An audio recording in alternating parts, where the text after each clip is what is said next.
En medio de llantos desesperados, familiares de Vieumil Julien, de nacionalidad haitiana, explicaron que su muerte se produjo cuando supuestamente agentes policiales le solicitaron detenerse mientras se desplazaba en una motocicleta con su hermana a bordo. Cuando la policía se dice, sepárate, cuando sepárate, la policía dale una galleta. Después otro se achaga, toca motores, con 12 motores se cayó, dale una tiro ahí. Lo que dijo un policía cuando llegamos, ¿qué fue lo que pasó? No, lo encontraron muerto ahí. Los dos policías que lo dispararon a él, lo montaron en la ambulancia, después que lo dispararon, en vez de llamar a la ambulancia, ellos lo que dejaron desangrándose ahí. Vamos, a un perro que se muera ahí.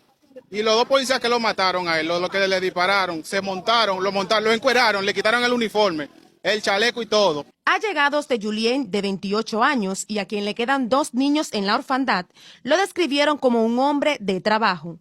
Era miembro de nuestra federación, o sea, conchaba en la parada con nosotros, el cual nosotros hacemos un llamado al presidente, que esos policías andan macuteando, lo que a todo moreno lo andan macuteando, el cual hay que ponerle un alto a eso. Levantando a las 5 de la mañana hasta las 10 de la noche, y un hombre, un varón cristiano, y tiene su familia, y él tiene sus papeles, tiene la carnet de regulación y tiene el pasaporte también. Entonces lo llevaron preso.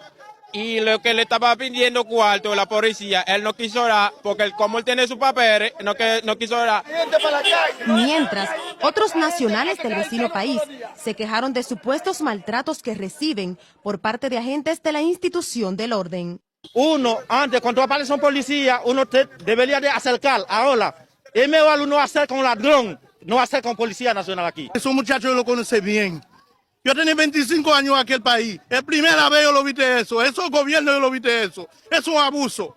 Es un abuso. Matando a haitianos, matándolo. Los mismos dominicanos ya no salvan en la mano de los policías. Según testigos, al lugar se presentaron miembros del Instituto Nacional de Ciencias Forenses para los fines correspondientes. Carolina Cepeda, Noticias SIN.